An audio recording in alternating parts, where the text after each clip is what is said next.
हरे कृष्ण कृष्ण कृष्ण हरे हरे, हरे राम राम राम हरे हरे। हरे कृष्णा। सभी भक्तों को आज सुबह का ये सत्संग में सुस्वागत। हम एक प्रार्थना से शुरू करेंगे। ओम अज्ञानतिमिरान्धस्य ज्ञानाञ्जनशलाकया चक्षुरुन्मीलितं येन तस्मै श्रीगुरवे नमः। नमो विष्णुपादाय कृष्णप्रेष्ठाय भूतले श्रीमते भक्तिवेदांत स्वामिन्निति नामिने। नमस्ते सारस्वते देवे गौरवाणी प्रचारिणे निर्विशेष शून्यवादी पाश्चात्य देशतारिणे। जय श्री कृष्ण चैतन्य प्रभु नित्यानंद श्री अद्वैत गदाधर श्रीवासादि गौर भक्त वृंद। हरे कृष्ण कृष्ण कृष्ण हरे हरे, हरे राम राम राम हरे हरे। हरे कृष्ण कृष्ण कृष्ण हरे हरे, हरे राम राम राम हरे हरे। हरे कृष्ण कृष्ण कृष्ण हरे हरे, हरे राम राम राम हरे हरे। मूकं करोति वाचालं पंगुल्लंघयते गिरिं यत्कृपातमहं वन्दे श्रीगुरुं दीनतारिणं श्रीचैतन्यमीश्वरं परमानन्दमाधवम्। हरे कृष्ण। आज ब्रज कथाओं की पोटली से एक सुंदर कथा आप सबके समक्ष प्रस्तुत कर रहा हूं। भगवान शिव जी की गोकुल यात्रा। श्रीमद् भागवत के पन्नों से हमको ये पता चलता है कि वैष्णवानाम यथा शंभु, भगवत भक्तों में महान है भगवान शिव जी। विशिष्यः भगवान के दास्य भक्तों में जो दास्य रस में भगवान का सेवा करते हैं, श्री कृष्ण का सेवा करते हैं, ऐसे भक्तगणों में भगवान महादेव का स्थान बहुत ही उच्चतम है। तो ऐसे शिव जी कैलाश में सदा ध्यान मग्न है। एक दिन वो जब ध्यान कर रहे थे उनके ध्यान में उनको पता चला कि परम प्रभु परम ब्रह्म भगवान श्री कृष्ण जगत का उद्धार के लिए भौतिक जगत में हमारे भारतवर्ष के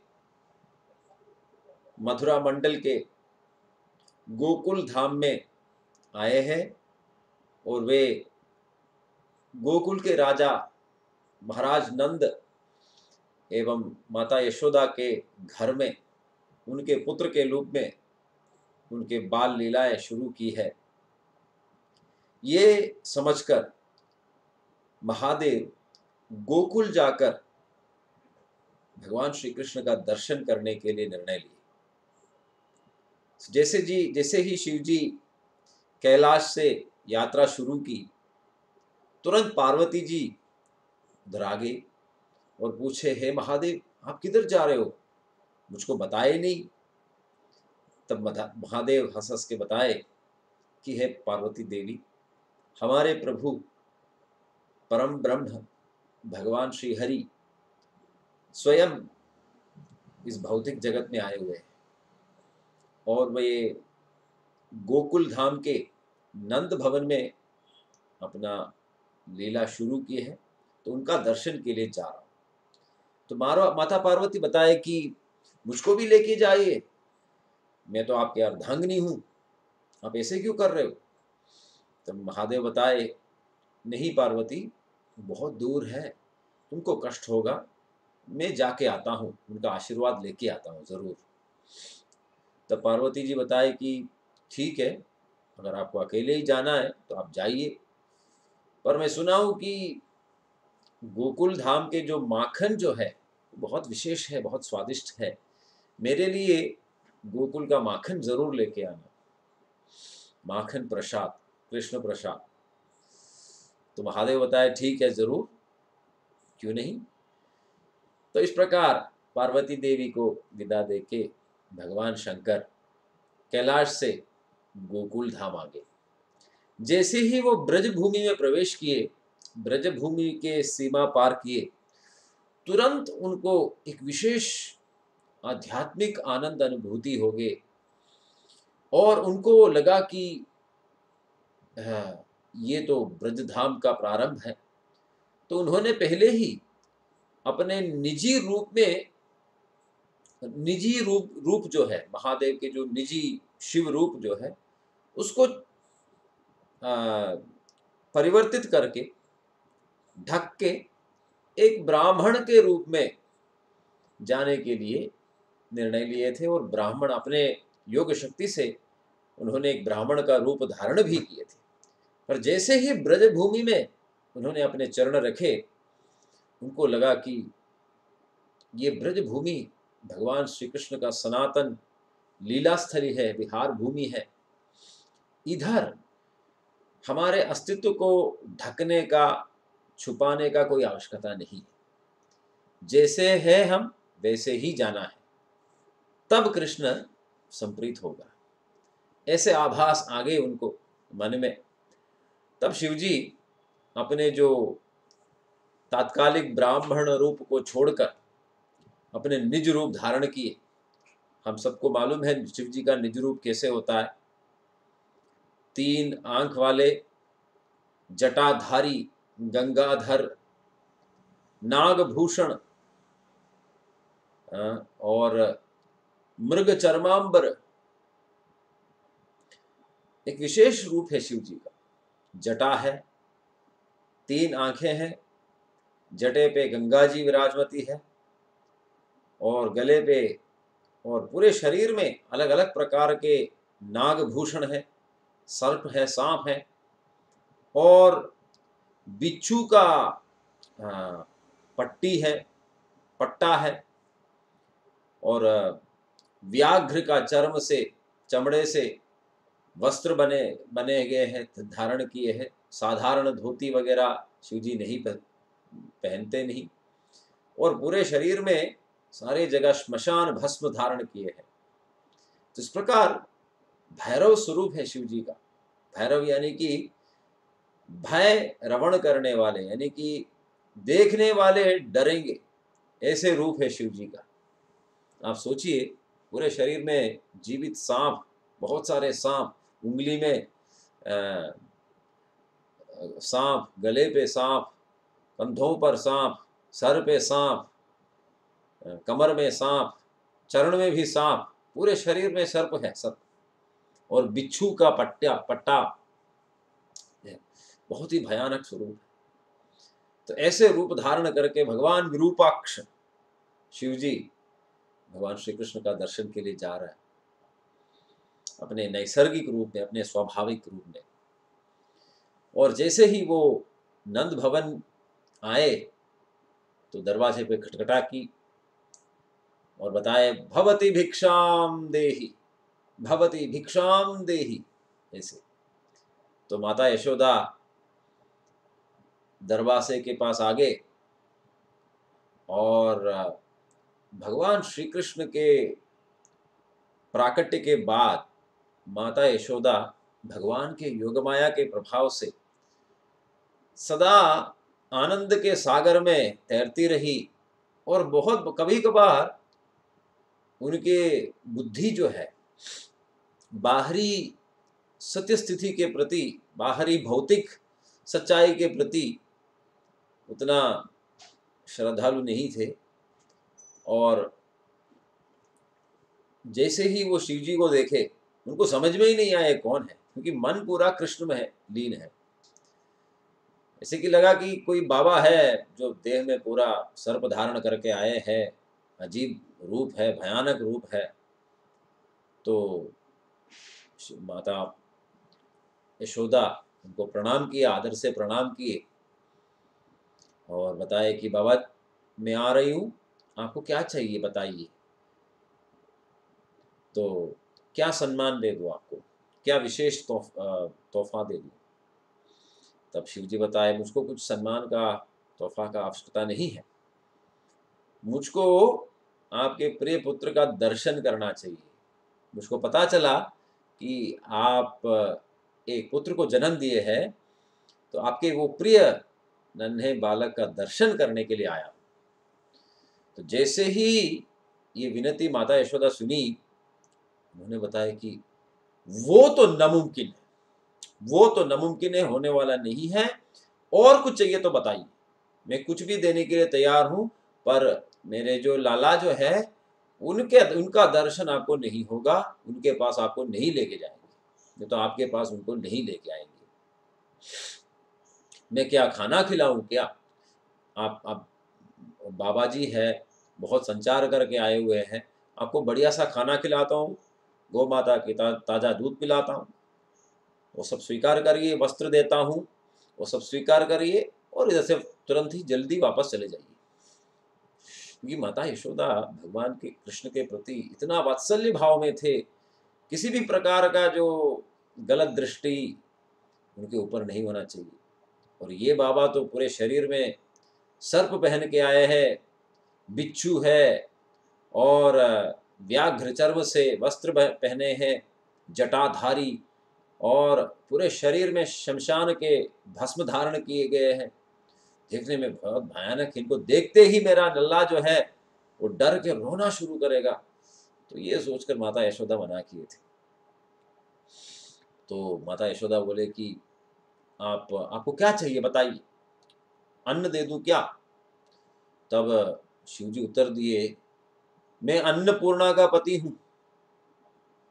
तो मैं इधर अन्न के लिए नहीं आया, मेरे पास सब है, सब कुछ है, आपके दान का आवश्यकता नहीं है, पर मेरे को एक ही चीज चाहिए, वो आपके प्रिय पुत्र का दर्शन।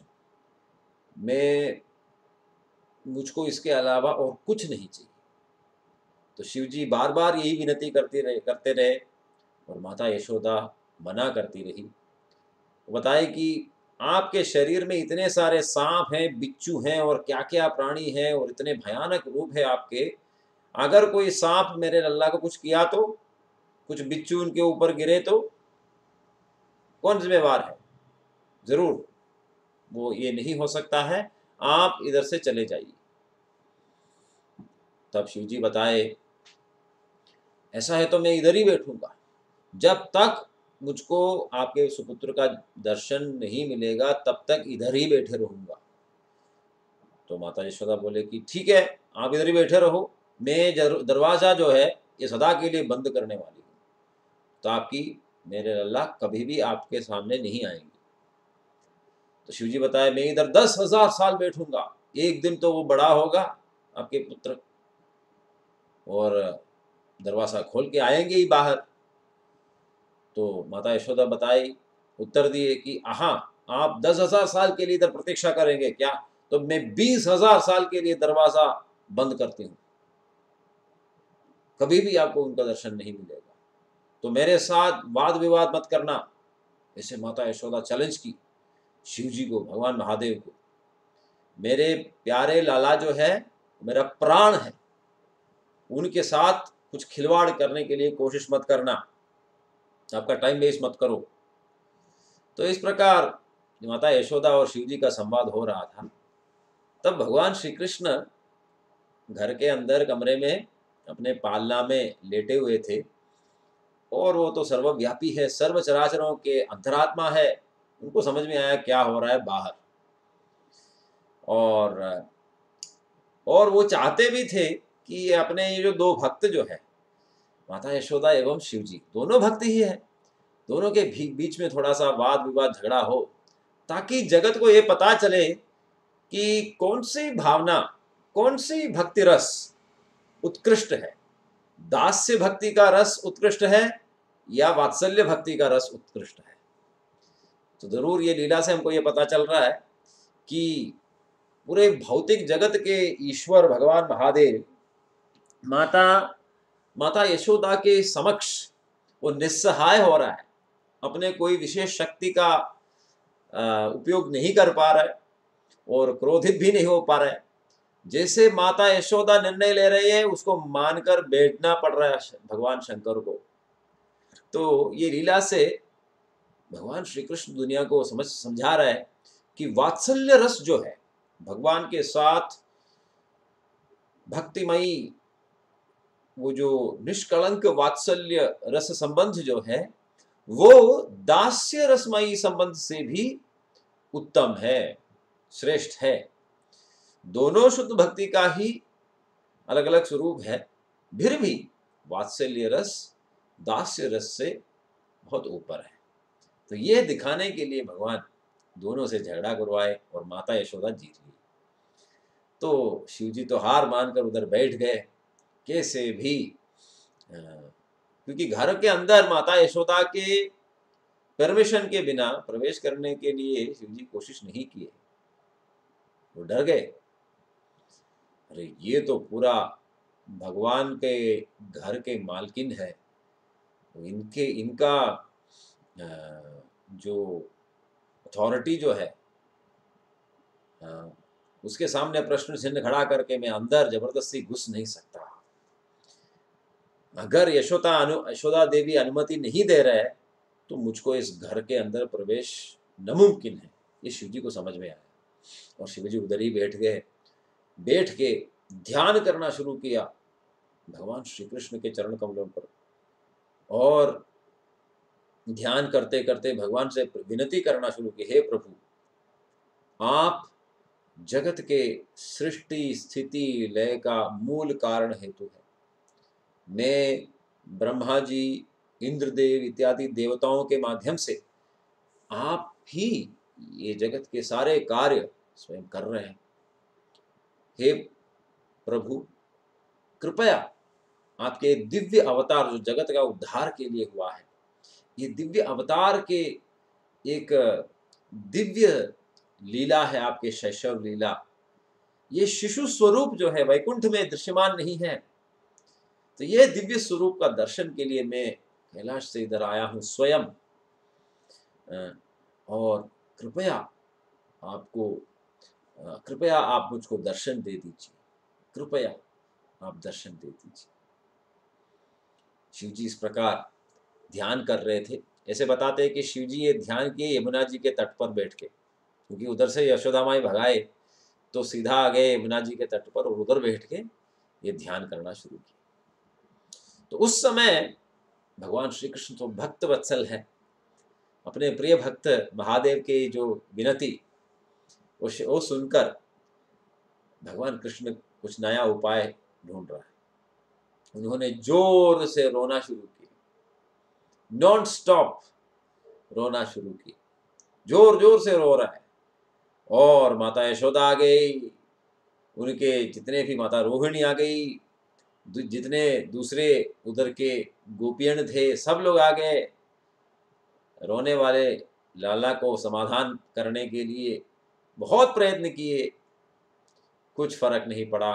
बच्चा तो कंटिन्यूअसली रो रहा है, एकदम जोर जोर से रो रहा है, आंखों से आंसू इतना बह रहा है, इतना बह रहा है। यशोदा माई को डर आना शुरू हो गया कि कुछ होगा क्या, मेरे लाला को कुछ होगा क्या। तब उनमें से एक बुद्धिमती गोपी थी, ललिता गोपी। उन्होंने माता यशोदा के पास आके पूछे कि हे यशोदा, आप तो किसी बड़े आदरणीय व्यक्ति के साथ कुछ कठोर बात किए क्या, किसी का निंदन किए, किसी को दुख दिए क्या। तो माता यशोदा सोचे कि मैं तो ऐसे जानबूझकर कुछ नहीं किया। हाँ, आज सुबह एक बाबा जी आए थे, पूरे शरीर में सर्प धारण करके बिच्छू वाले पट्टा पहनकर आए थे, और देखने से ही डर लगी। और वो चाहते थे लाला का दर्शन। तो मुझको समझ में आया तो कि अगर वो लाला का दर्शन करेंगे तो अगर वो गलती से कुछ सांप या बिच्छू उनके ऊपर गिरेगा तो भयानक अनर्थ होगा। उनका स्वरूप ही इतना भयंकर है, लाला डर के मारे वो बहुत रोएंगे। तो ये सोचकर मैं उनको मना किए थे। बहुत दुखी हो गए थे, मेरे साथ थोड़ा वाद भी किए कि इधर जब तक दर्शन नहीं होगा तब तक मैं इधर ही बैठूंगा करके वो मेरे साथ तर्क कर रहे थे। बाद में मैं बताई कि चले जाओ इधर से, आपको अगर अन्न चाहिए तो देता हूँ, कुछ नहीं चाहिए तो ठीक है, पर आप इधर से चले जाओ। तब वो इधर से गए थे, पर दुखी होके गए थे। तब ललिता जी बताए ये सुन के कि हाँ, यही कारण हो सकता है। कैसे भी वो साधु को ढूंढ के पकड़ के इधर लेके आना है और वो साधु के सामने अपने लल्ला को लेके आओ। कुछ ना कुछ तो होगा कि साधु जो है, साधुगण जो है, वो लोग अलौकिक है, हमारे संसार के लोगों के जैसे नहीं है। तो उन लोगों का आशीर्वाद से ये ठीक हो जाएगा। मेरा मन यही बोल रहा है। ये इतने रो रहे हैं क्योंकि वो साधु का मन जो है वो दुखी हो गए, इसीलिए। तो माता यशोदा मान ली कि जैसे भी कोई कोई जाओ, हे ललिता तुम ही जाओ, ये साधु बाबा को ढूंढ के लेके आओ। किधर गए मालूम नहीं। तो ललिता जी गए साधु को ढूंढने के लिए और शिव जी मिले यमुना जी के तट पर और शिव जी को बुला के लेके आए आदर से। और जैसे ही शिव जी नंद भवन के आंगन में आए, माता यशोदा रोने वाले, रो रो के सबको परेशान करने वाले हमारे कृष्ण कन्हैया लाल को लेके आए अपने हाथों में और बाबा जी के हाथों में दे दिए और बताए, बाबा जी देखिए आपके शरीर में इतने सारे सांप बिच्छू इत्यादि है, एक भी मेरे लल्ला के ऊपर नहीं गिरना चाहिए, इसलिए होशियारी से पकड़ना उनको। ऐसे बोलकर माता यशोदा कृष्ण कन्हैया लाल को शिव जी के हाथों में सौंपाए। तो जैसे ही भगवान महादेव अपने हाथों में श्री कृष्ण को ले लिए तो तुरंत वो रोना बंद किए, और आंखें खोल दिए और अपने शुद्ध भक्त शिव जी को देखे, कटाक्ष दिए। और जैसे ही श्री कृष्ण भगवान महादेव के ऊपर कटाक्ष की, महादेव भाव विभोर हो गए, रोंगटे सब खड़े हो गए, आंखों से आंसू बह रहे गंगा प्रवाह जैसे। हे कृष्ण हे कृष्ण हे कृष्ण, और अपने ही प्रार्थना भगवान के चरणों में समर्पण करना शुरू किया। हे जगन्नाथ, हे सर्वेश्वर, हे परमेश्वर, आपके प्रत्येक लीला को समझना बहुत कठिन की बात है। हजारों हजारों साल तपस्या करने वाले बड़े बड़े मुनियों को, ऋषियों को आपका दर्शन दुर्लभ है, और ऐसे आप जो परम सत्य है, ये एक साधारण गोपियन के घर में उनके बेटे के रूप में लीला कर रहे हैं, ये बिल्कुल अविश्वसनीय है, समझ में ही नहीं आ रहा है। केवल आपको ही आपके इच्छाओं के बारे में मालूम है, और किसी को भी आपके मन में क्या चल रहा है ये पता नहीं चलता है। मैं आपके महिमा, अचिंत्य महिमा के समक्ष सर झुककर आपके चरणों में कोटि कोटि प्रणाम, दीर्घ दंड नमस्कार समर्पण कर रहा हूं। इस प्रकार शिव जी भगवान श्री कृष्ण का स्तुति की और भगवान के जो निर्मल कोमल छोटे छोटे चरण जो थे अपने माथे पे लगाए और अपने आप को परिपूर्ण तरीके से पवित्र किए। और शास्त्रों में वर्णन है, उस समय शिवजी गोपाल सहस्रनाम स्तोत्र जाप कर कर भगवान को तुष्ट किए, और बाद में ये गोपाल सहस्रनाम अपने प्रिय सहधर्मिणी माता पार्वती को भी शिवजी उपदेश दिए।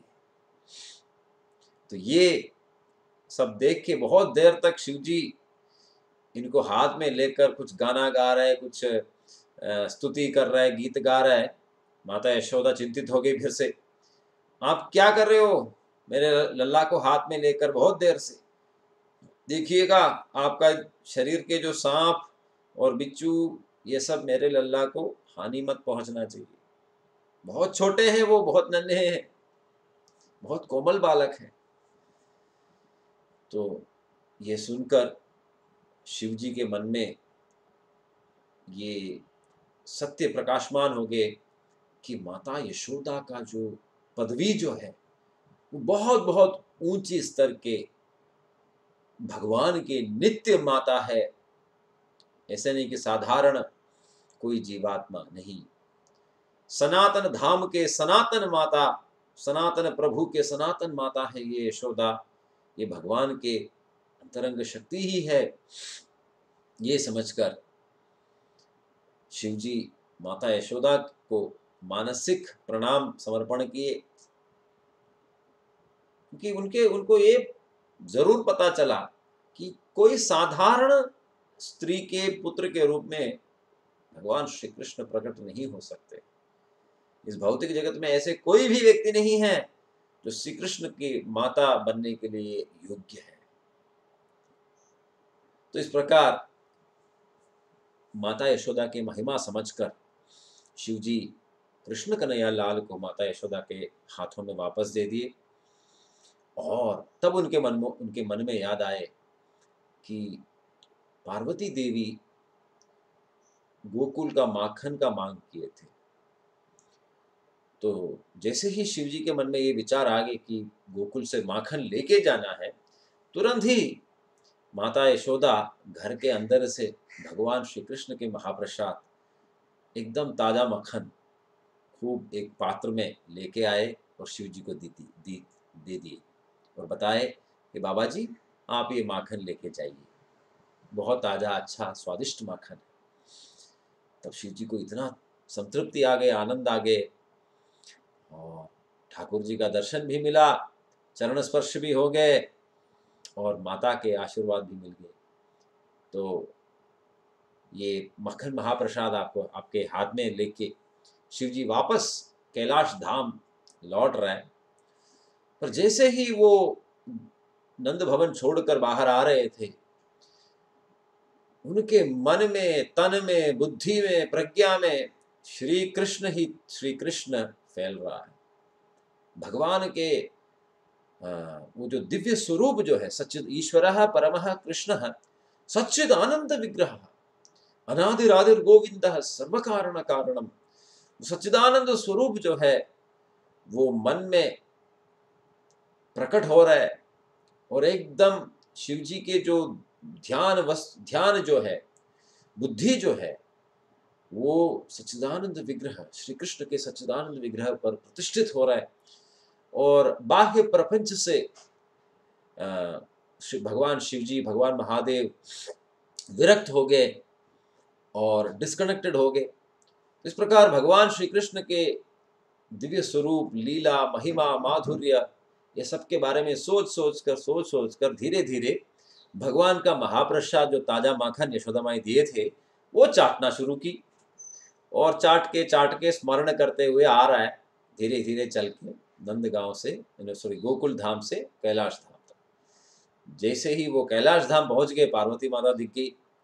माता पार्वती शिव जी को देखे संतुष्ट हो गए और पूछे, हाँ महादेव आ गए वापस, दर्शन हो गए क्या? हाँ हाँ हो गया, दर्शन हो गया, प्रभु दर्शन दिए, बहुत कृपालु है, बहुत सुंदर स्वरूप है। अच्छा मेरे लिए माखन महाप्रसाद किधर है? तब शिव जी देखे तो अपने हाथों में जो माखन प्रसाद का जो बर्तन माता यशोदा भर के दिए थे वो खाली हो गए। और खाली जो बर्तन जो है वो माता पार्वती को शिव जी दे दिए। देखिए पार्वती, मुझसे भूल हो गया। क्या हुआ? मैं तो, कृष्ण इतना सुंदर है, इतना सर्वाकर्षक है, कर्षयति इति कृष्णः, जैसे ही उनका दर्शन किए, उनको अपने हाथों में ले लिए, उनका स्पर्शन का वो जो दिव्य अनुभूति मिले, वो भाव से मैं बाहर आ ही नहीं पा रहा हूं। मेरा दिमाग काम करना बंद किया और मैं उनके स्मरण में प्रसाद चाट चाट के आ रहे थे। ये माखन जो स्वयं माता यशोदा अपने कर कमलों से दिए थे, दुर्भाग्यवश वो खत्म हो गए। पार्वती क्षमा करिए, मेरे से गलती हो गई। तो ऐसे शिव जी क्षमा मांगे तो पार्वती जी बहुत गुस्सा हो गई। बहुत चाहती थी वो महाप्रसाद पार्वती जी। मैं आपको यही एक विनती की थी, आप तो मुझको आपके साथ लेके जाने के लिए मना की, ठीक है, प्रसाद के लिए मांगे और आपने प्रसाद खत्म किए, ये आपकी बेजिम्मेदारी है। आज से आपका प्रसाद जो है कोई नहीं खाएगा, कोई सज्जन आपके प्रसाद नहीं खाएंगे, ऐसे एक श्राप भी दिए। तो इस प्रकार लीला कथन आते हैं शास्त्रों में शिव जी और भगवान श्री कृष्ण के संबंध के बारे में। तो इससे हमको सीखने के लिए बहुत कुछ मिलते हैं कि भगवान का स्मरण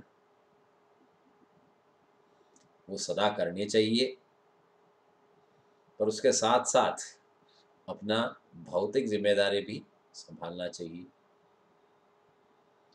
सदा श्री कृष्ण दर्शन के लिए बहुत तीव्र इच्छा अपने मन में होना चाहिए,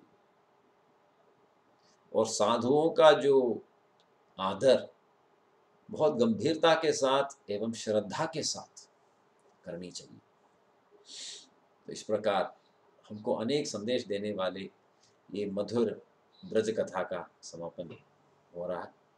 सभी भक्तों को बहुत बहुत धन्यवाद। Thank you very much. Hare Krishna.